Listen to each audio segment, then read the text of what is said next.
Welcome to the Wind Up, a weekly chat show where myself, Microphone, and Sean Philip Naylor recap and discuss the weekly episode of RuPaul's Drag Race Down Under. Don't forget, you can follow us over on our Instagram at the windup_pod for all of the backstage, behind the scenes, little goss and tidbits from each week's episode, as well as outtakes from where we get too drunk and decide to act like fools. Cheers! I'm not sure who you are, but I was expecting my co-host microphone. Excuse me, sir. Oh, okay, yep. For those of you that are just listening to this, I've decided to be here in a full, gorgeous, lovely, sequin-embellished tuxedo with a mohawk, and I've got some nice eye makeup on. For those that are watching us on YouTube, I'm clearly out of drag at the moment and very much boy. Now, I mentioned this to you before we got stuck in, but my husband watched this show and was like, Sean, Mya is in full drag and all you're doing is wearing a black t-shirt. Like, make an effort, please. So I've come dressed today in my gayest of jackets I could find. If you tune in later, I'll do some close-up magic for you. I enjoy it. It's camp. It's gorgeous. I know, but it's not staying because it's really hot in this room. And if you're not being fancy, then I refuse to be fancy. Is it a reversible jacket? No, but the inside, excuse my squeaky chair, is these little skulls with logos on them. Yeah, that's why I thought it was reversible. I'm like, you have a reversible jacket? No. Gay. No. I do have a little leopard print hanky that I keep in the pocket because it's, close-up magic. What else are you going to do in a gold jacket? Calm down, Liberace. Before we get stuck into it, quick thoughts on this week's episode. Initial thoughts when I watched it the first time around, bearing in mind, obviously, was a wine or two in and super comfy on the couch. I felt like it was a nail biter right at the end. Interesting. When I say nail biter, we'll get into that. I'm going to make my feelings known about this episode quite clear as we go through because I'm, let's get stuck into it. Okay. So we have a recap. We have a recap of last week. Obviously, we said goodbye to Faux Fur. Probably a good thing for her, so she didn't have to be a part of this horrible challenge. Queens enter and they misread Faux's mirror message. Oh my God, that was hilarious. But I was shocked because I'm like, what? Like, how could you misread it? Because as if Faux would write that word. Well, so like they misread the word. They misread the word niece, and the way she's written it. Yes, I can kind of understand. It doesn't look like the word niece. But they misread the word niece for the N word. And they're like, we can't say that word. I'm like, I thought she would never have written it. When they said that it was like a naughty word and that they shouldn't have, they can't say that word. I just thought, like, to me, it didn't look like that word. I just thought maybe it was like a bad word in another language, but I don't know. Well, when they showed the close-up of the word, I can understand why at a quick glance that's probably what it looked like, just because her handwriting was very sloppy. I mean, it is makeup on a mirror, like lipstick on a mirror, but yeah. Then they're all de-dragging. Fucking great English there. They're all de-dragging. There's a heavy emphasis on Spanky in the pre little video before the titles, which for me, going into it, I was like, okay, so one of two things is going to happen here. She's either going to be the winner or she's going home. Yeah. The reason I say that is because Drag Race production heavy emphasis on one person at the start. Well, there Yeah, was they're a either in the top or the bottom. Queens enter in the workroom, and we kick things off straight away with drama between Minnie Cooper and Pat Benatar. Um, I knew you'd appreciate that. I knew you would hit me Um, with your best shot. I mean, Minnie Cooper and Aubrey Have discussing the comments made by Minnie in last week's Untucked, where she more or less read Aubrey for sewing an outfit, and she should be commended for sewing an outfit, and it's great that she sewed an outfit. I thought it was unnecessary to bring it back up. I mean, obviously they needed drama. And it was kind of like Yeah. it was over pretty quickly too, because then you've got Aubrey in the confessional Mm. being like, "Well, I really didn't think it was that big a deal." Yeah, it was one of those ones where you can tell that the producers are like, we need to make something out of that. Mm-hmm. When and see, that's the thing is I find this is the main difference between the US queens and the Australian queens is I find the US queens are really easy to create drama out of the tiniest little thing, whereas the Aussie queens, I find they just don't give a shit. But also at the same time, any drama is organic, and which we'll see a little bit later on. Like any drama is organic, and if it's organic drama, it fucking blows up. That's how we do it down Um, under, kids. we get into our mini challenge. Last week's winner, Molly Poppins, gets to rate her fellow competitors in I the all loved, tea, all shade pageant. I loved and hated this at the same time. So she was given four separate categories. The GC, the greatest competition, I think you which mean the good Spanky cunt. originally thought was, I was about to say, Spanky honestly thought it was the good cunt award. I'm like, maybe, but no. You've got Daggiest Drag, so Queen with the questionable fashion, You Beauty, otherwise the trade of the season, and Taking the Piss, the next Queen to go. So for each category, Molly chooses You're a Guy for the GC. Which I I think, was shocked ooh, by that. Well, I mean, granted, because she only had one, like she only had one challenge to go off. Like, yes, Yuri was in the top for a fashion challenge, but I probably wouldn't have picked her as my biggest competition, purely because you don't know what she's like as an actress, which we can see later on is clearly not good. Um, you don't oh, know what she's like with musical or dance ability. Like, I'm I guessing think not good too. it was very bold of her to instantly place Yuri as her biggest competition. If you were there and that was you and you're in Molly's shoes, who would you have put as your good cunt? I mean, greatest competition As the GC. as your GC? Um, I I probably would have gone. So if I was in Molly's position, I would honestly probably put either Minnie, Beverly, or Queen Okay. as my biggest competition. Mainly just because I know of the three of them outside of Drag Race, so I know what they can do. So I'd be basing my opinion off that, considering you've only had one challenge to go off. So I go Mm-hmm. based on what I know of them outside of Drag Race. Yeah. Daggiest Drag, Molly chooses Spanky Jackson, which I think is very fitting. So obviously we've met our queens last week. We know who they are. I now obviously follow them and live for them all individually on Instagram. Spanky, I will say, very much knows how to take the piss out of herself. There has been many Yeah. memes about her outfits. There's particularly one which is funny. I don't know if you've seen it with it's like Family Guy animation with the really long legs. Like if you haven't, just look it up. Yes. Yeah. Yeah. Yeah. Yeah. No, I know the one you're talking about. Yeah. It's hilarious. And Yeah. Spanky's posting them all over her Instagram, being like, send me more, send me more. Which is great because there'd be nothing worse than if she was like taking everything to heart, which is a thing I think most Aussie drag queens are good at doing is being able to take the piss out of themselves. There was one, I can't remember which one. So obviously we set up the Instagram, which you guys can follow it, Instagram at the wind up underscore pod.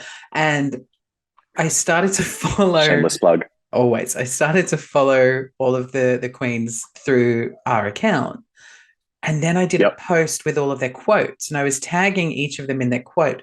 And I think, and don't quote me, I could be wrong, but I'm pretty sure it was either Beverly Kills or Aubrey Have had like their account so that nobody can tag them or comment or do anything. And I think actually thinking Oh. about back on it now, I think it was Beverly. And I feel like she must have got some hate sent through after the last episode. Oh, 100%, because it's a disgusting thing with the Drag Race fandom that people feel the need to jump on and send. I commented this last week. Like, Mm. I've watched Drag Race from the beginning, and I've had several queens that I don't like, but I've never felt the need to go ahead and send them hate or send them unnecessary bullshit. And I don't get why people feel the need to. Like, it achieves nothing. It doesn't help you. Certainly doesn't help the person you're sending it to. No. Um, Clearly, we didn't it's have just many disappointing, listeners really. last week because nobody paid attention to your message. No one listens to me anyway. Um, you beauty. Molly chooses the trait of the season as Queen Kong. Queen's not surprised by this. She's like, I'm a big, beautiful chocolate bar. So she was expecting it. I saw Uh, a picture of Queen Kong out of drag, male presenting, and it was obviously a professional photo. And I think it was either on Queen Kong's Instagram stories or it was on their page when I got into like a scrolling cycle. And I mean, damn. Hello, sir. see, I can understand, the attraction to Queen. Me personally, I, I'm not, I'm not fussed by any of them out of drag. To be fair, um, I don't have a type. I just know that none of them are He that. just likes all the dick. Fair, absolutely accurate and fair. Um, Taking the piss. This was the controversial one. Mm. So Minnie, Molly starts off by going. She wanted to name Aubrey as the next to go, but felt sorry for Aubrey and was like, she's got too much on her plate as it is. Then was like, I'd pick Minnie to go, but is afraid of Minnie, so she randomly chooses Beverly, So which just I think on was that, you just. you've worked with Minnie and you said last week how she's a delight and lovely. Is there a side of Minnie Yep. that we don't know yet? Like, is she I would secretly say a 100%. monster? Well, based on a couple of the Queen's reactions to some things in this episode, and some other stuff that I've seen online in the last week, I would say quite possibly. I mean, I've only worked with Minnie once, so I only got to see her in one setting at one time. Yeah, we all have But many as far as I sides was, though. yeah, exactly. I mean, I've got three faces as it is. I've got one right now. I've got one that's in a drawer, and then I've got one that the trade sees in the pillow. Um,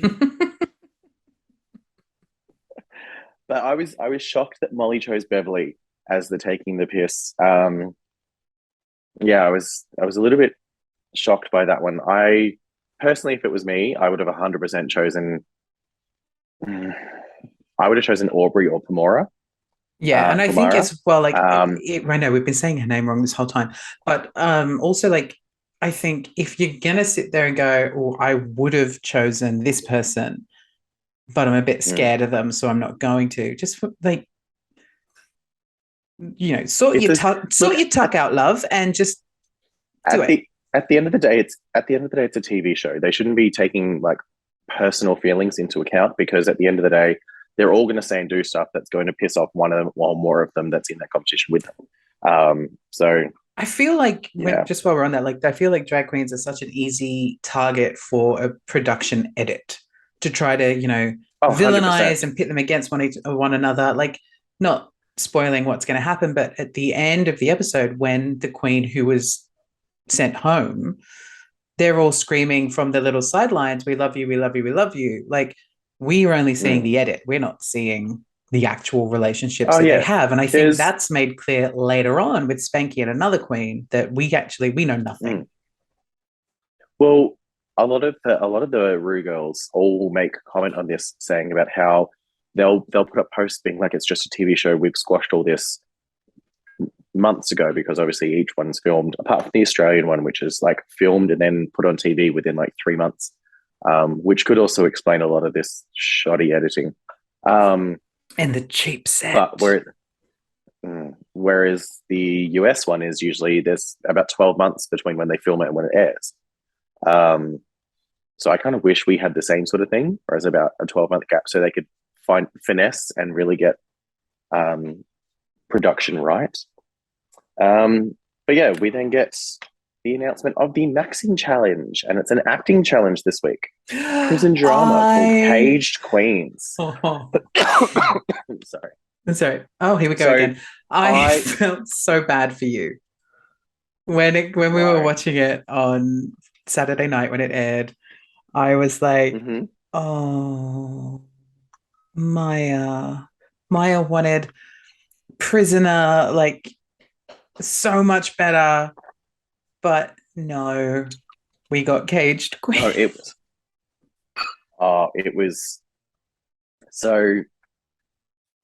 I have a lot of feelings about this challenge, about this episode, but we'll get into that as we get through it. Yeah, Caged Queens acting challenge. There's two teams: the pageant winners versus the rest of them, with Molly joining the pageant winners. I was intrigued by them putting into two teams, and I was like, okay, cool. So clearly one team's going to be the top with a winner from it, and the other team's going to be the bottom. Understandable. If I may. But then there was Pamara, who was actually in both teams. Well, she was in both scripts, yeah, but the second one, she was only in it for a tiny little bit. Obviously, we don't see the full amount that they like the full scenes that they record and film. Thank goodness. We just get a highly edited version as well. 100%, especially with this piece of dog shit that this challenge was. So excited. So the queens break off into their groups. The queens break off into their groups. Beverly questions Molly's choice for saying that she's going to be going home next, and Molly explains that she wanted to choose Minnie, but she was scared. They start throwing shade at Minnie, and I was quite impressed and quite proud to see Queen step up and just call out the disrespect of the younger queens. What is it we do? We do little clicks or little taps? What is the thing that we do? I'll just stretch my ankle.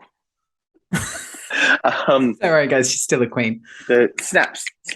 Yes, snaps for Queen Kong, because that was when we were watching that, I was like, yes, Queen. Oh my god, naturally it just came out of me, and I was just like, Queen. Yes, because quite right to put them in their place, as it were, and she did it so eloquently. Yes. Oh, absolutely. And she was just like, there's going to be a clear divide because they're attacking Minnie for her age. They're showing some disrespect based on that. These queens just need to, essentially pull their heads in, is what she more or less said. We then get a little clip of Minnie explaining her dyslexia to her team. One of many. And about how we'll get into that. And then a little bit of Spanky getting annoyed with the younger queens for their lack of talent with acting, which I think is ironic because none of these girls can act. I told you I've got a lot of feelings about this. Coming for you, ladies. Please don't put me in the same basket as Miss Microphone, because don't come at me. You scare me, queens. So then, time for the challenge. We find out it's going to be directed by Michelle and Reese. One thing I noticed throughout this entire section of them doing the filming of it, Michelle seemed unimpressed by everything. Like she laughed a little bit at Hannah and Minnie, but a lot of the time, what they showed was just her sitting stone faced and just like. But again, we were only getting the edit. No, I know, but it was funny because they gave Reese a lot of camera time of him laughing at stuff. Like he looked like he was having a great time. Yeah, it was an interesting choice, showing Michelle seeming to not love any of it. But that also comes when they're showing the final cut on the runway, and she seems unimpressed by it again. So I wonder if she was just not loving the theme and the challenge and overall, and didn't like the script of it. Maybe. I've got a few points here based on what we saw of them filming it. I do have to say, the part that cracked me up was Pomara's Aussie accent when she's saying the word last. Like the whole I didn't pick up listen on here, this. next time. Well, when she like so Michelle goes, say it as in like the next time you call me Chicky, it'll be your last. Yeah. Um, but then Pomara goes, the next time you call me Chicky, it'll be your last. Or Oh, however, it was a quite clear distinction between the way Michelle said it in her American accent, the way Pomara said it, and it was like very that ochre Aussie. And I was like, yep, okay, that was funny. You got Hannah and Minnie going really full on with the characterization of their characters, Deirdre and Desiree, I doing the whole love this. Like, doing the whole Charlize Theron, going ugly, going hideous, going full balls to the wall, disgusting, and it worked. it was, I mean, like, compared to everyone else in their performances, like, if everyone else is that bad, these girls are going to shine. Yeah. But I think like Minnie straight away had a commitment to it when she came on with that disheveled hair and her little walk and her missing If you've teeth, got like hilarious. Like if you've you're not got afraid of looking ridiculous. no, if you've got glitter and shit, it's still going to sparkle. You then got Yuri overdoing it with the sexual aspect of her character, Oh, which, like, playing a bombshell, like a femme fatale, and just doing the very, like, ooh, I'm a slut. I was like, ugh. But I will say, I love that she at least acknowledged that she was going to be horrible in this challenge and that it was not up her alley and it was going to be bad because she apologized. this is true. She did apologize to everyone who was watching, and we needed that apology. Yes, we did. I do. The other thing that cracked me up was Spanky's Russian accent that she couldn't pick Wait, where it was from. I loved how her accent was very almost Greek slash Italian, like almost out of My Big Fat Greek Wedding or like Con the Fruiterer from old school, like Full Frontal days. Like the hello. Um, but yeah, it ends with Michelle seeming unimpressed and just being like, "Yeah, this is going to be interesting."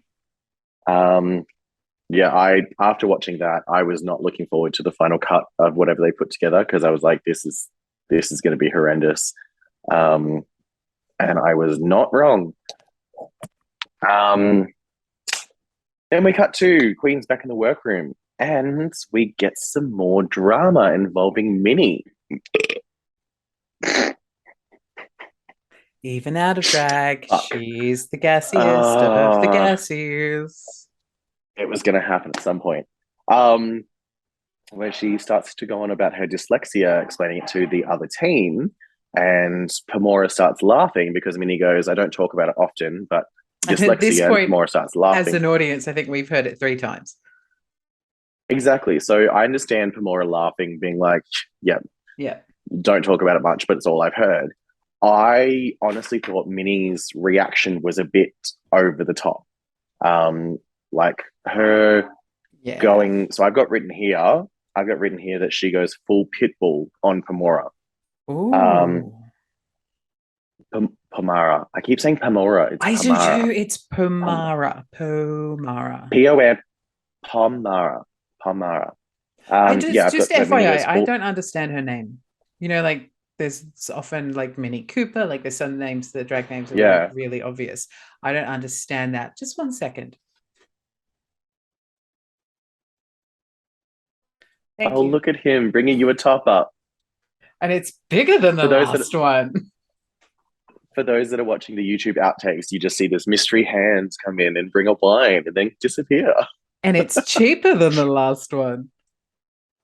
Oh, see, Clearly, she knows we're going downhill. I'm drinking a lovely Tread Softly rosé. That is a Um, nice one. I do like that. it is. At this point, all I can Um, say is I actually don't know what I'm drinking now. I feel like it may be something. It may be something that was made by our queens in their toilet wine, guys. It's toilet that wine. the the Cardonet in the toilet. I wrote that down Oh. too, whatever it was that she called it. It was hilarious. But yeah, so Minnie goes full pitbull on Pomara, um, saying, it was disrespectful to be laughing about her disability and goes on to call it a disability. Um, Personally, I'd never heard of dyslexia being a disability, so that's a little bit of news to me. I believe Um, it can be considered like a learning disability because, and please don't yeah, I may be wrong, because it affects your ability to read and to learn. But yeah, I don't know, as I say, could be wrong. I don't know it as being like a you can't get, you can't, disability. yeah, You're not you can't get the disability pension for it. you're not getting benefits because you can't write, love. No. Um, or read. That's what they're reading writing hotlines for. 1300 655 06. Um, but yeah, so I was also a little bit put off by Minnie demanding an apology from Pamara. Yes. Like, And then later on, we'll get to that, but then like oh, going, oh, and then being like, oh. But yeah, no, that was I was, awkward and mm, uncomfortable. it was Mm-mm. just, yeah, I thought it was unnecessary. Um, Obviously, she was very in her feelings, which Yes. she's allowed to be, but I was just like, girl, you don't need to attack her that much for having a little laugh about you saying that you never talk about it, but all they've heard in the last 2 days is you talk about it. After that's all smoothed over, we get a lovely little mirror chat between Spanky and Yuri, I where really Yuri love reveals, actually made me tear up when we were watching it. oh, it was so Yuri reveals that her family is disappointed with her being gay and doing drag. Um, which I mean, personally, I can't relate to because I'm one of the very few lucky ones that has a supportive family. Um, they support me with my gayness and my drag endeavors. Um, but I know there are a lot out there whose families aren't supportive. So I can imagine this probably touched home and was like a lot of emotions for a lot of people. So my heart went out to Yuri and to anyone that has that sort of situation. For me as well, like when this section happened, it was a very heavy Spanky edit because it was very in Spanky's favor, letting Mm-hmm. us know that Spanky is a good human and that Spanky works with kids and that sort of thing, which I think is really, really great. Um, like there was one bit that really touched me, which is when Spanky said to Yuri that he's now part of the family and that there'll always be a house and a bed Absolutely. if ever Yeah. they need it. But then the other bit that actually really scared me was just before that when Yuri was saying that um, they sort of came out to their family and they said we can get you help. Like instantly, like, and Yeah. I don't That know, was, obviously don't know the situation, but instantly I'm thinking like because they mentioned that they're it's a religious family, I'm thinking conversion yeah. camps, conversion therapy, Oh, and my first thing I gosh, thought of what a as well, scary thing. which I didn't even, I like, because Yuri's one of our New Zealand queens, correct? Um, Yes, I don't know I don't know if they still do conversion camps here in Australia, which I really hope to God they I fucking believe they don't. still do. Um, but I need to I fact check that, but I believe there's still some out there. I don't know if they still do them in New Zealand, which I guess obviously they do because Yuri's quite a young queen. Mm-hmm. Um, so that's disgusting to think there's still conversion camps that families are willing to send their children to. Oh, Um, they believe that they're doing the right thing. well, they're fucking wrong. They are 110% Um, wrong, but they believe that it's the right thing. Now, if I can just get let light on the situation a little bit, is while they're having this really lovely heart to heart moment, and we're seeing the queens at the mirrors and getting dragged up, and we're seeing these conversations between them. My poor husband was really struggling yeah, to figure out who was who. He was having a real moment of not knowing. He's seen them in drag and in drag, like Benny, God bless his soul. He's not well versed in the world of drag. He loves it and embraces it and thinks it's amazing, but he's not well versed. And so he was sitting there watching it, going, "Who's that one?" And I'm like, "That's Yuri guy." And he's like, which one's that? And I'm like, that's the one that in the last segment you said something about the gap in the teeth. I was like, that's him. He's got the gap in his teeth still. See? And he's like, Always, I don't always know. paints that random tear as well. Yeah. But poor Benny was having a real hard time. So he's struggling to remember who's who at this point. Well, that's always the thing when it comes to the start of the season. You always struggle to remember who's who, um, until you get later on, and then you can remember. Oh yeah, that's the one I like. That's the one I don't like. Yeah, that's that bitch. Um, we get to runway time, and Rue is back to classic Rue fashion this week with a simple Mm. black sequin gown. Did I you get loved. last week? I said to you, Rue's giving me Ursula cosplay vibes with the hair, and you were like, I don't remember seeing that. How do you feel? This week the hair was very Ursula, Yeah, I loved because it. it was grey. So I like this week. Her look was. I loved the simplicity of the black sequin gown. I thought it was classic Rue. Like, was it outstanding? No. Was it unique and different? No. Was it good? Yes. Makeup this week. I loved the makeup. Loved it. 100%. We can be in agreement on makeup this week. The eye makeup was perfect. If I was a drag queen, Stunning. this is the eye makeup I want. Natural but bold, like amazing. Not what you're gonna get. That's also fine. But it's really pretty. I liked it. It was, yeah, the whole look. I was like, yep, okay, I like this week. I don't have any criticisms on the makeup like I did last week. I did enjoy the big Um, flower moment too. Like, give me a Sarah Jessica Parker Sex and City giant it's flower, and I'm very in. That's very quintessential Rue, having Mm. on one side a big thing, like either a big ornament or a big sleeve or a big moment on one asymmetrical side. She's known for doing that. Um, Breakdown of our judges. This week's guest judge, Lucy Lawless, Xena. Oh, let's just, I have a comment. Love you, Lucy. Yeah. I'm going to call her Lucy Flawless Lighting. You know, like in the movies when Oh, yep, like they put the Vaseline on the lens and they're like, let's just make yep, you look a little better than you might be. Um, yep, yep, don't yep. come at me, people. Like, I love Lucy Lawless. She's great. But yeah, she's Lucy Flawless Lighting this week. So I didn't know that she was a Kiwi. Really? So Oh my God, what was that? no. So when at the start of the episode, when obviously they go through and they're like, this week with Michelle Visage, Reese Nicholson, and an extra special guest judge, and they announced Lee Lawless, I'm Were like, you like, oh, what's this interesting. yank doing here? Well, I was like, interesting. They got Lucy for Down Under. Okay, cool. And then Brock, my housemate, was like, it's because she's a Kiwi. I was like, what? And it's like, she's a Kiwi. I was like, no. I jumped on Wikipedia straight away. It's like, Lucy Lawless is a New Zealand born actress. Okay, she's a Kiwi. Did not know that. Mm. Um, Who so we knew do that she have was some, putting on well, that terrible American accent all those years ago? la, la, la, la, la. I can't do her Xena like. I don't I even do want to think she quickly can. point out Yes. Rue saying "caged queens." I died. The only funny part about it was just Rue saying "caged queens." Oh, it was.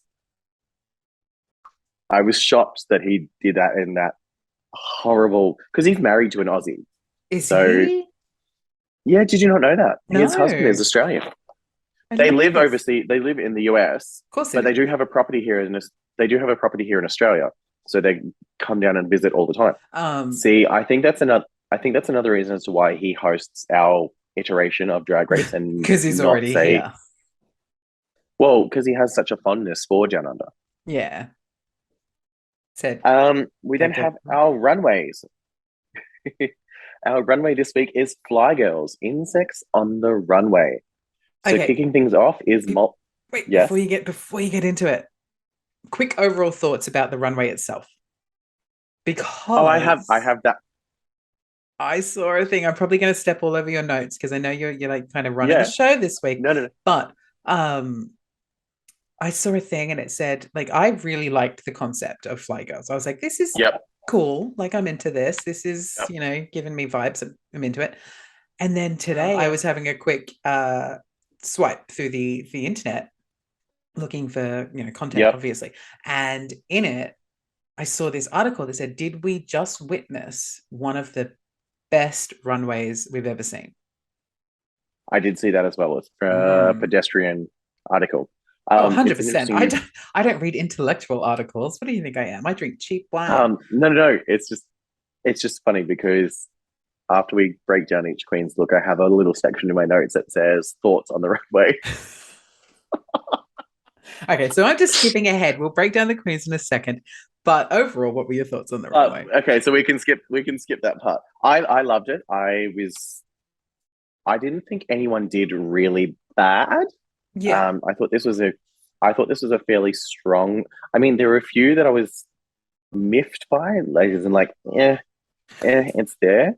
Um, yes, Listeners, I'm raising my hand. I have a question. So, what I did learn this week in my private life about RuPaul's Drag Race is that obviously you've mentioned before that a lot of queens. I don't know if it was on this or if it was on Excuse Me, but you mentioned that a lot of queens will have to fork out a lot of money to sort of do the correct. designs and things Yes, because they Mhm. have to. I'm guessing they get sent in advance. These are themes, and you have to create an outfit for the themes. Roughly. So, which we saw on season 14 of the US version. So they're sent a rough idea for what each theme is, but they're not just sent those themes. They're actually sent a list of it's an extensive list of themes, and it could like essentially it says any any of these could be used on the finale or like on the show. So what there's 14 runways. They're sent a list of 18 possible runways. So they have to create 18 looks, and four of them may never get shown on TV. Okay, so runway challenge for this week. Time Fly Girls insects on the runway. And we kick things off with Miss Molly Poppins as a praying mantis, or as she calls it, a slaying mantis. Um, I enjoyed her look. I felt it was missing a few key elements. Um, she does make a good like comparison, which we'll get to when we get to the untucked section. But Yes, I just remembered what that was. I, if she hadn't have told me she was a praying mantis, I wouldn't have known she was a praying mantis. Yes, Um, agreed. I like the look fit her well. I liked the color. I liked that it was covered in stones. Loved the hair on her. I was just, yeah, it was. She's one of the ones that I was like, it's good, but it's like it's not bad. It's just Yeah, like missing a few key elements instantly she to. comes out and you're like, oh, you're probably safe. Yes, 100%. That's exactly what I thought. I'm like, you won't be in the bottom, but you're definitely not in the top for this one. Our next queen is Queen Kong as a death moth. She's another one that I didn't know it was a death moth. No, so I didn't Like, know this until Michelle said it later on, like when yeah, they all come back later. But yeah, I was like, oh, I mean, like she looks nice. I'm not entirely sure what I she's was supposed to like, be. is she supposed to be some sort of like spider related because it was very furry? And I was like, oh yeah, the fur, maybe some sort of weird sort of spider, especially with the white dots on it. I was like, okay, yeah. I mean, I liked it. It was a lovely shape. She looked phenomenal in it. Yeah, very pretty. But yeah, Loved I it. just did not pick up that it was a moth. So I mean, I would have if she was going to do that, I would have loved big, huge ass fucking moth wings, not the tiny little costume store wings that we'll get into in a second.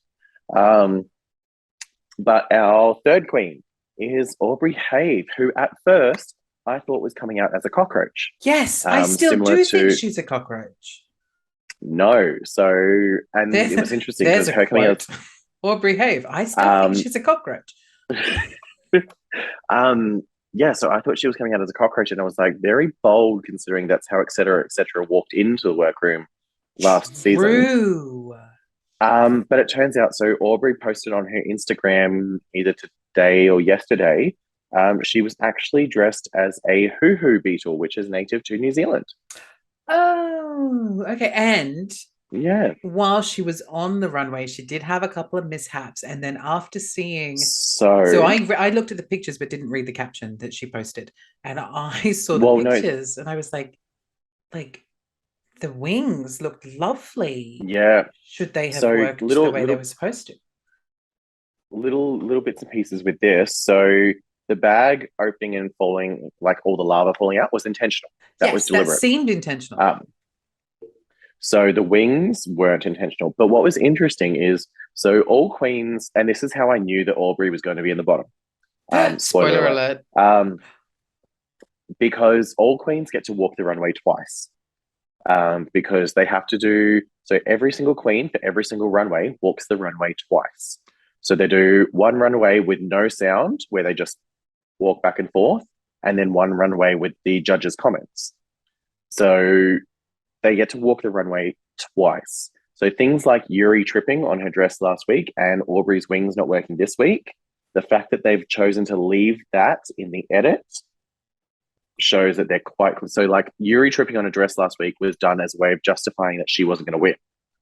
Right. Because if they'd shown her walking flawlessly in it, then people would be going, how did she not win?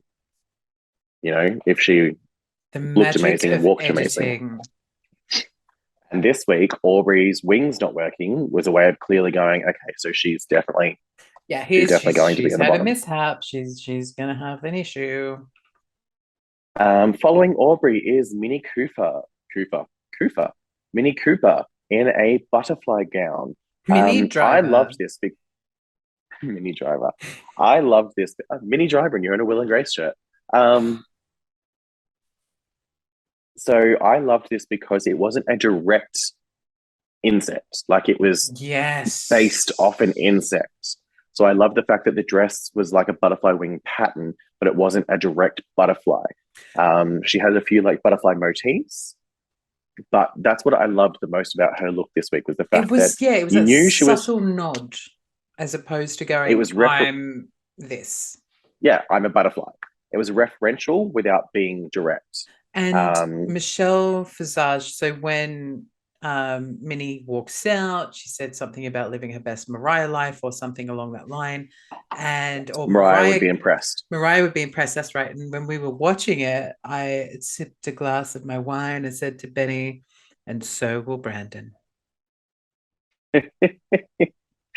And that's the thing is, I loved it. It was a very classic shape, that very 50s housewife dress.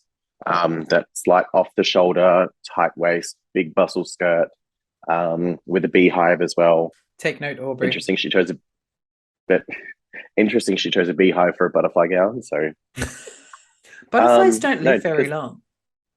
I was gonna say they only live for like 3 days, don't they? Something like that. But then like they're obviously they like our beautiful Mini Cooper, they form a chrysalis which encompasses them and then they grow their beautiful wings and away they go. Yeah, but then I'm pretty sure they like only live for like 3 days Good luck, and then they Minnie. die. Episode 3 is next week. um, Following Minnie is Beverly Kills as a mosquito. I thought this was fucking phenomenal. Oh, Like it was unique. I take It back was my face. different. I loved it because it was unique. It was different. It was not a insect that you would expect most True. queens to go for.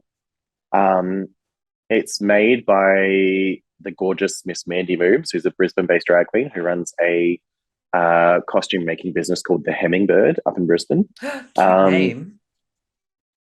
but I loved it. Like very much could see that as a Beverly Kills outfit. So not unexpected for her.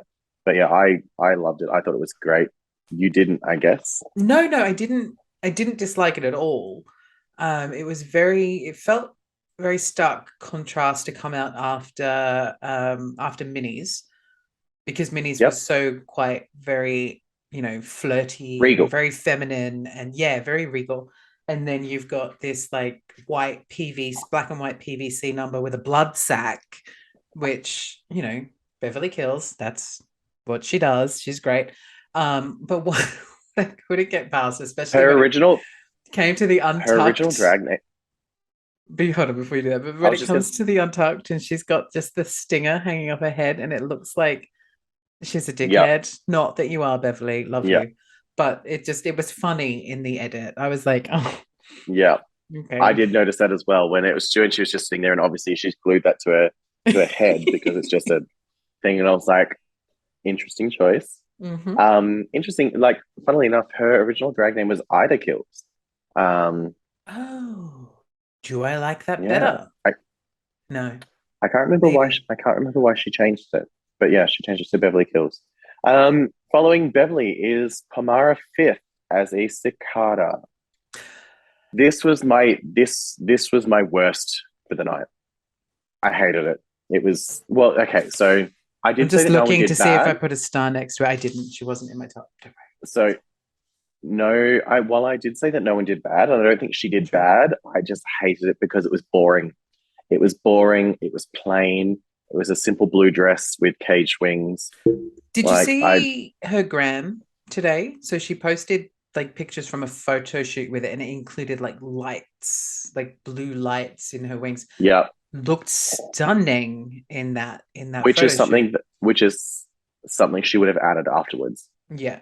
Loved it in the photo So shoot. On the a lot, runway, it was okay.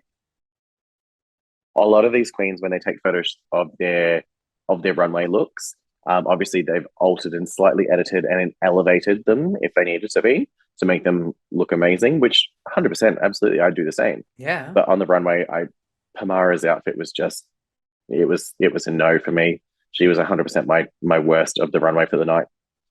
Um, Really? I can't remember who I put in my yeah. bottoms. We'll get to that. Following Pamara is Spanky Jackson as a fly. Thank fuck she was wearing tights this week. I have information. Oh yes. 100%. I loved when Michelle was like, she's wearing tights, and everybody's like, thank God. And then didn't Michelle say something like, let's keep that going? Yep. Which I love. But did you know, and this little piece of, I'm gonna say it, I never say it, this little piece of tea, um, I only found out this afternoon when I was on We Spanky's need we need one of Insta. those we need one of those soundboards that you're like tea and it's like Bing. plays a sound. Yeah. I can do that. We can put that in. That's fine. Now I'm gonna have to. I'm just creating more work for myself. But she that was not her original outfit for this runway. Oh. Her original outfit for this runway, which I would have loved to have seen, and I only saw she posted some like mock-up, like sketches of what it was gonna be, was Queen Bee. Oh, okay. Had a crown, had like black, yellow, like it looked epic, but Yeah. for some reason they couldn't, something happened and they couldn't do it. And this was like the alternative, which was like a last minute Right. Okay. alternative. So I hope Spanky still has that Queen Bee thing happening because I'd love to see what that would look like. The sketch that But I saw yeah, looked lovely. Like it would look like it would have been an amazing outfit. But she did well. but yeah, I Spanky's liked wearing her tights very much. yes, thank fuck. Um, I've got written here that shoulder up is great. So like her makeup was amazing, that headpiece was amazing. I love that she kept doing the help Oh, her face. They said this with to her you last face. time when she was doing her lip sync. Like her facials were like amazing. And then we Yeah. made a dirty joke and not going to do that I again. I was not a fan of the shoulder down. So I thought the dress was quite simple. Um, so the one major thing that a lot of queens struggle with, especially when it comes to the drag race stage lighting, especially for the television, is that black does not show up. So like all the detailing and all the like Do you mean so like essentially in black on person black, that like black sequins on a black yeah, garment? yeah. Or So like so all of your detailing in a black dress, like in person, you might look at it and go, "Oh my god, there's so much detail in there." On television, you'd lose all of it. It's gone. Like you can't see a single thing. It's just black. So I thought her dress looked simple. She's the one that has the tiny little costume store wings. I was just yes. like, you've gone and got fairy wings. You've gone and got black fairy rings from a costume store and chucked a few stones on them. But now knowing that this was not the original outfit and something changed last minute, obviously it doesn't But excuse tiny, tiny still, costume wings, but no. it kind of puts a narrative in play. Like maybe it could have been so much better Yeah, than what we saw. 100%. I still, yeah. Out comes next, my hands down best dressed for the night. Um, the Agreed. fabulous Hanaconda.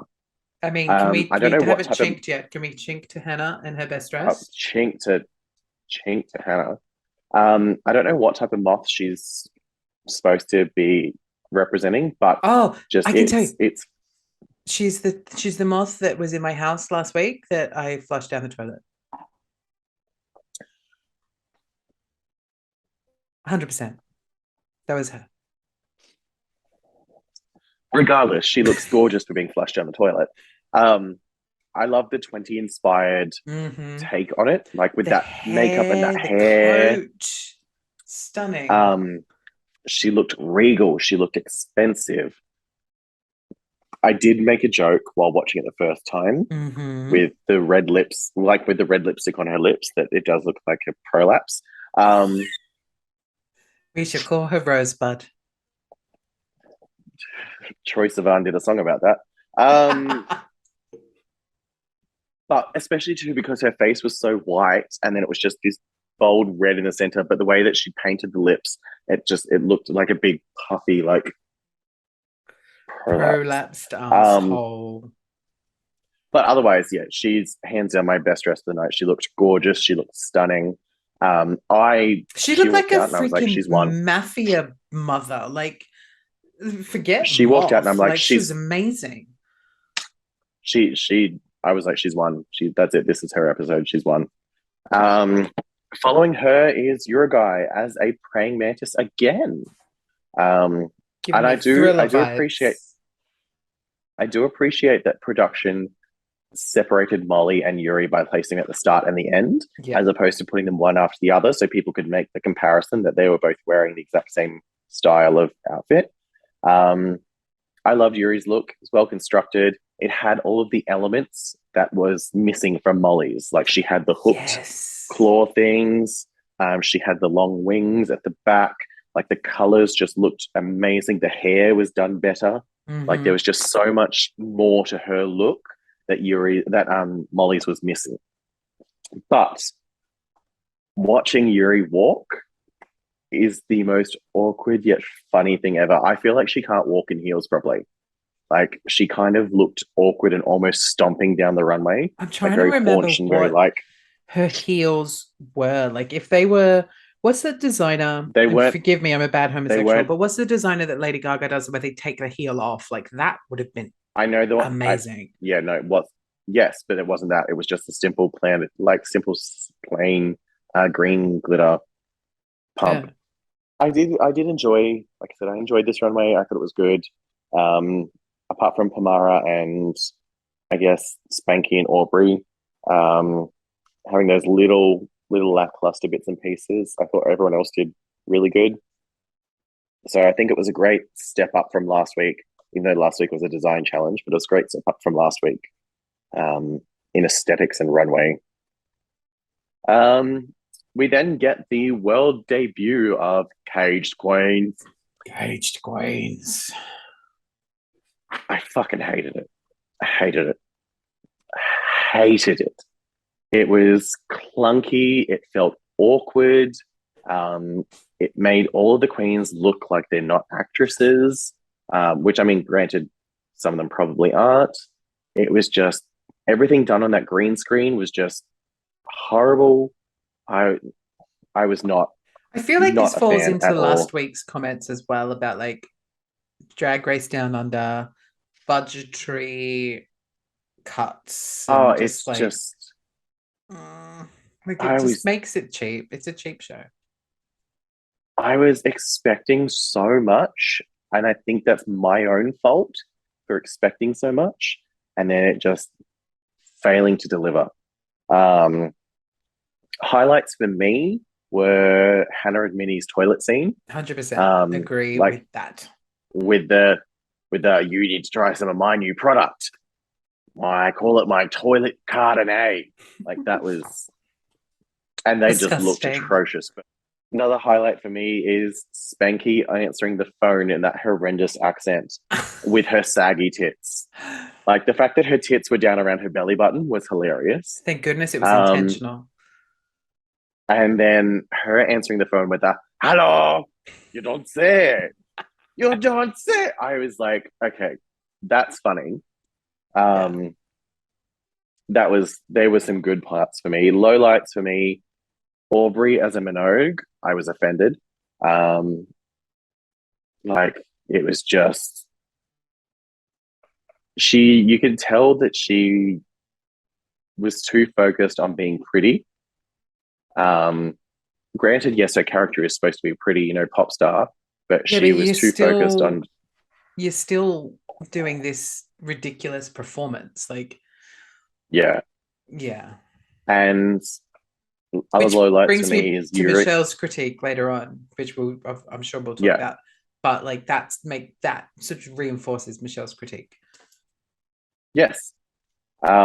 Yuri being over the top slutty, which again I already briefly touched on, like Tacky. just unnecessary.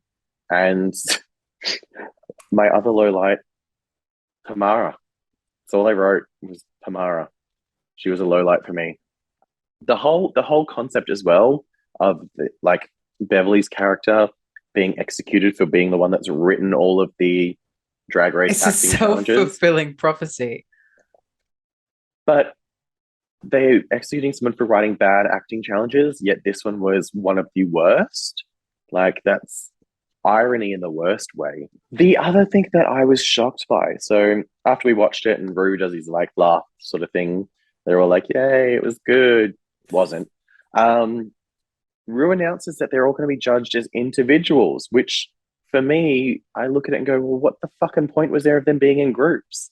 That's Like, true. I never actually thought about that. if they were if they were just going to be judged as individuals, there was no point in separating them into two groups. They could have just all sat down, like they've done for previous acting challenges, gone through the scripts, picked characters, and just gone with it like that. Like there was absolutely no reason for them to have been split into two groups if they're all going to be judged as individuals. Rue announces Molly, Beverly, and Pamara as safe, leaving Queen, Aubrey, Minnie, Yuri, Spanky, and Hannah as our tops and bottoms. Hmm. So that's see, I if Aubrey's outfit had worked, like the wings had worked, and there was no mishaps or anything like that, I probably would have swapped her with Pamara. I don't think Yeah. that Pamara did enough in the challenge to save her from the bottom with that outfit. Yeah. Um, But yeah, so judges then go through, they compliment Hannah, Minnie, and Spanky for being over the top with their characterizations, praising them on their outfits. And they tell Queen, Aubrey, and Yuri that they could have done more, which we saw 100%. I was disappointed with Queen in the acting challenge. Um, Mm-hmm. I probably should have Michelle said this earlier. I had constantly, notes on Queen. Like she was terrible. like, Like Michelle probably constantly the telling her to go worst. ditzy. Like she just obviously doesn't understand what ditzy is. Like she was being like I 100% agree with Michelle. She was playing more Valley Girl than Yeah. Dumb Blonde. Um, like Michelle was saying, go giggly, go like stupid. Essentially, like Trinity in All Star 7 in the RuPaul's Santa's School for Girls, where she's just like giggly and stupid sort of thing, like very Karen from Mean Girls. No. She knew that too because when the judges were critiquing her, she even apologized. She's like, I hated it. She's like, I think it was horrible. True, because just on that, I know we're probably going to get to it, but Lucy Lawless, and she's like had to apologize to Lucy Lawless because Lucy Lawless was her like Mm, icon. Also, I'm not sure if you know, but Lucy Lawless is a Kiwi. fuck you. But we do have a little sad moment from Queen where she was expressing her difficulty in like acting emotions because in her day to day life she struggles with. I'm guessing it's undiagnosed. It might be diagnosed bipolar disorder, but she was expressing difficulty and like from switching between happy and sadness in her life. Which I think is incredibly important. But I will say this from the edit, it seemed to kind of come out of nowhere. Like she was talking about Yeah, like, and then all of a sudden it was this, and I was like, hang on, how did we get here? that's And I don't want to take anything away from that because obviously it's such a big thing, but In terms of That comes down to, editing the show, wasn't a good edit. that's where it comes. No, that's comes back to what I said before about how the edit of this episode was horrendous. Um, like it's clearly they were cutting things left, right, and center and had to try and piece things back together. And it just the edit this week was atrocious. All queens were praised on their runway presentations. I didn't see any negative critiques this week, which was good. Because I mean, again, I don't think anyone did really bad.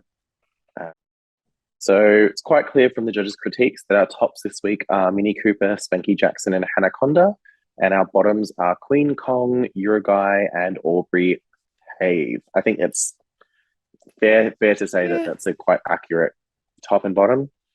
We then get to our version of Untucked.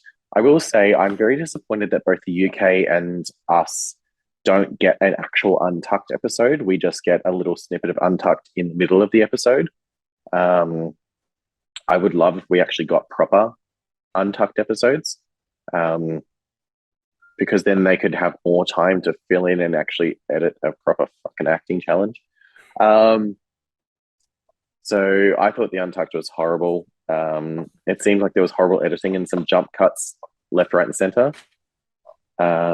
Queen mentions that she thinks it will be her and Yuri in the bottom. Yes. They all think that Aubrey's going to be safe. Yes, they do. Yes, ma'am. Yuri gets very in her emotions. Starts crying because she believes so as well. But luckily, Molly breaks up the thing by going, Yuri looks like what you order online, and Molly looks like what arrives. Which I love that because, yes. And well done, Molly, for just, owning that moment. Oh, absolutely. We then get to some Untucked drama between Minnie and Pomara. So, for some unknown reason, they ask Minnie what she thinks of everything, and she just snaps and just starts attacking Pomara, which came out of nowhere. So, this is what I mean about the shonky editing this episode. So, whether or not there was something that was cut out that led to this fight, but otherwise, there was nothing to show any reason as to why Minnie should be attacking Pomara. Saying about how she mentored Pomara in a drag pageant years ago, and thought Pomara was entitled and rude. And then saying that came across as obviously Pomara found this out, and then saying that whoever said that was unkind. Like, it's actually quite an unkind thing to say. Don't place blame. Obviously, whoever said it should not have told her. It wasn't. That's not what was told to Pomara. So what was told to Pomara, which is the thing that she was more upset about, was the fact that Minnie made the comment that she doesn't mind that Pomara does drag. She just wishes that she wasn't getting paid for it. Oh. Yeah. Yeah. So that's what was told to Pomara. And Minnie admitted that, yes, she said that. But that's where she said that whoever told Pomara, they're the villain in all of this, that they shouldn't have told her. It's like, you said it though. And who said that? One of the girls said, but you said it. Yeah. They didn't show who said that. But and I couldn't it was voice. In the back of, no, I couldn't make it either. Yeah.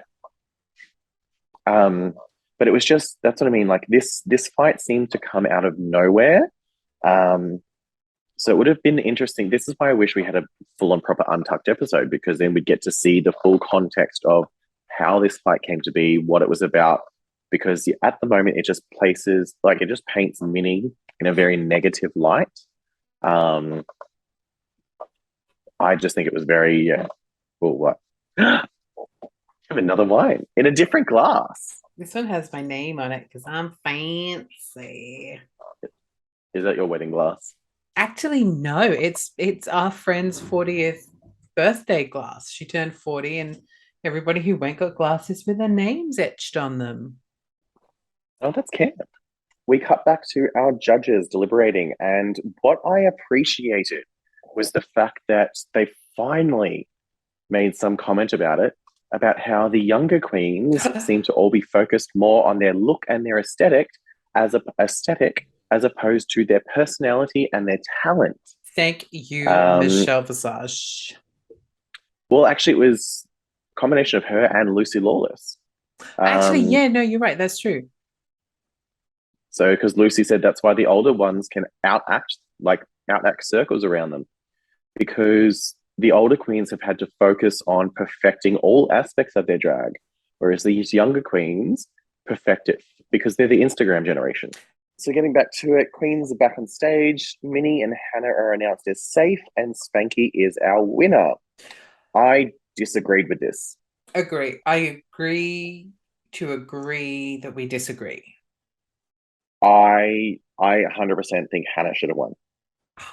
100%. I Um, would have even been happy if Minnie won over Spanky. Based on Spanky winning, the runway means nothing. But based on Aubrey being in the bottom, the runway clearly means something. So it's very contradictory. So I think Spanky's runway outfit didn't hold up to Minnie's and Hannah's. No, So not at all. either of them, either of them, I feel like Hannah should have won, but I feel I'm agree. Minnie or Hannah could have won this episode easily. Not discrediting Spanky's work in the actual challenge, but I think her runway let her down. So it's interesting when they choose to decide if the runway plays into the final decision or not. Spanky's prize for winning this week is a 4-night stay at any Sofitel in Australia or New Zealand. Ooh, they have nice beds. Yeah. We're then left with our bottom three: Yuri, Queen, and Aubrey. With Yuri being safe, and this is where I think the runway played a part of it. I feel like Yuri was saved over Aubrey because of the runway, which is interesting. Like I said, like this is a part where the runway plays into it. As soon as they announced that it was Queen versus Aubrey, though, I knew Aubrey was going home. There was no way. There was no way in hell that Aubrey was winning a lip sync over Queen Kong. We have our lip sync song, which is a classic Aussie rock song. "I Touch Myself" by the Divinals. Personally, I thought it was a meh lip sync. I was actually disappointed. Yes. People I have been thought telling me both. that Queen Kong is this like amazing performer, and I'm not doubting this. But in this lip sync, I was like, I mean, felt she both twirls queens were good. I thought both queens were disconnected from the song. Neither one of them had any connection to the song. Neither one of them felt like they actually wanted to perform it. They kind of just felt like they were doing it because they had to, which probably is true. They had to. I don't see that song having ever been in Queen Kong's wheelhouse. And that lip sync just showed me that Aubrey has very little performing experience. Yeah. So my notes on this was that particularly so for Queen, I said like I felt like she just kind of performed like it quite classic. She kept doing a lot of the same moves over and over. I Yep. mean, bitch can twirl. Let's not take that away from her. She knows how to do a really elegant Mm-hmm. twirl. And then she had her like what the fuck moment, as I'm calling it, where they cut to Beverly Kills randomly in confessional going, what the fuck? Yeah, when Where she does her little like side spin. yeah, like that was like Power Ranger moves. I'm into that. But Aubrey, I really felt like Aubrey was just like my note for Aubrey was that she phoned it in. And that was the first note I wrote. The second time I wrote it, and then she pulled out the cell phone, and I was like literally phoned it in. Well, I will say And that I she liked her. go I on. liked her little moment where she put the phone on the floor and like she was FaceTiming someone and was fingering herself. I didn't notice that the first time. Like I noticed the fingering, but I didn't notice her going from putting it to her ear to the floor. I noticed it the second time, Yeah. and I was like, oh. But I feel like if you're gonna play it to the lyrics, like if you're gonna play your Mm. lip sync to the lyrics, then Drag do charades is do what we it call it. right. Okay, so drag charades, do it better. So that's what she did, and I was like, I was okay Yeah. with it, but to me, it felt very much like, this kind of falls under not old drag, but like seasoned drag versus new drag, whereas there Yeah. felt like there was this real divide in the lip sync where Aubrey was very much playing to that, and whereas Queen Yes. was doing her twists and she was doing her turns and she was presenting and being like super like gorgeous and glam. And I Mm. feel like if it wasn't RuPaul's Drag Race, Queen would have gone home. But because RuPaul comes from that classic, I guess, drag No, moment, no, okay. I I have to disagree. Um, there was no point in time that Aubrey beat Queen in that lip sync. No point in time. She did a couple of little good spots here or there, but there was no point in time that you could say that Aubrey Hayes Aubrey, outperformed Queen Kong. behave. Um, yeah, Queen 100%. Queen wins the lip sync. Aubrey is Very our quickly, second too. queen. Like, Ru gave us no pause. No, There was nothing. It that's was how. just Queen USA. That's when you know. That's when you know that it was quite clearly a not a landslide victory. Actually, yeah, a landslide victory. That's when you quite clearly can see that it's so if there's a pause, it's because they're like, oh, which one are we going to keep? Mm-hmm. But if it's quite clearly a lip sync's done, you're safe. Generally, it's because it's a quite obvious, like, yeah, you won this lip sync. Like, there's no way that we can justify the other one beating you. Whereas if there's a pause, it's like, oh, both queens did kind of well, so it could be like Yeah. a go either way. So Aubrey's our second queen, just sashay away. She gets to the end and Bye, starts to girl. say, oh, behave, and then actually stops herself and goes, actually misbehave because life's too fucking short. Now, I love that. Um, I thought that was cute. Like, it's super, Absolutely. It was the super cheesy, but super true. So I'm into it. good way to end for her. Um, Walks into the workroom, writes a little mirror message. Her What mirror was message is, it says, stay fagadelic, babies. I hate that because I am still, I guess, maybe I'm a queen of my time. I don't like the word fag still. Like I don't, I know we've reclaimed it and it's ours and we can do what we want with it. Still don't like it. Like it's So a would so triggering would you moment. prefer her say so would you prefer her to write stay magadelic, baby? I mean, if she did, I know she would have listened to our last podcasts that we did. But Which she didn't. yeah, she Um, didn't rude. so Aubrey sashays away, and we get a preview for next week, which is the queens are going to be in pairs hosting a drag brunch. I'm excited to see what that is I because, feel sorry I for you mean, because you were excited last week and you were disappointed. Is this just going to be like I mean, Maya's I'm disappointment gonna, going down every week? oh, 100%. More than likely. It'll be interesting to see because hosting a drag brunch is a staple for a drag queen. Really? Being able to entertain. Absolutely, because it's a case of you've got to be able to entertain on the mic during the day when most people are Oh. still somewhat sober. So, like like you get people getting pissed at a brunch, obviously, but 9 times out of 10, most people are starting it off sober. So you've got to be able to entertain a crowd and be engaging and interacting during the day. And day drag is not good for any drag queen. Um, but yeah, so it'll be interesting to see how next week goes. Yeah, that was episode 2 of Drag Race Down Under. Episode 2, done and dusted. Sashay away, Aubrey. We love you. We can't wait to see what you do. But yes, until then, tune in next week when we will be recapping episode 3 of RuPaul's Drag Race Down Under. And don't forget, you can follow us on our socials. I am at Microphone, spelled with an F, not a PH, because it's spelled with a PH, it's Craftphone. And I'm Shaun Phillip Official because I'm not official, but one day hope that I will be. And you can also follow our podcast on Instagram at the wind up underscore pod. Make sure you follow that. Follow us both. One, so and I can eventually get on Drag Race.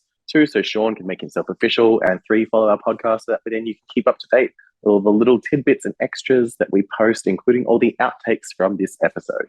They'll be hilarious. You'll love it. We'll see you on the gram, kids.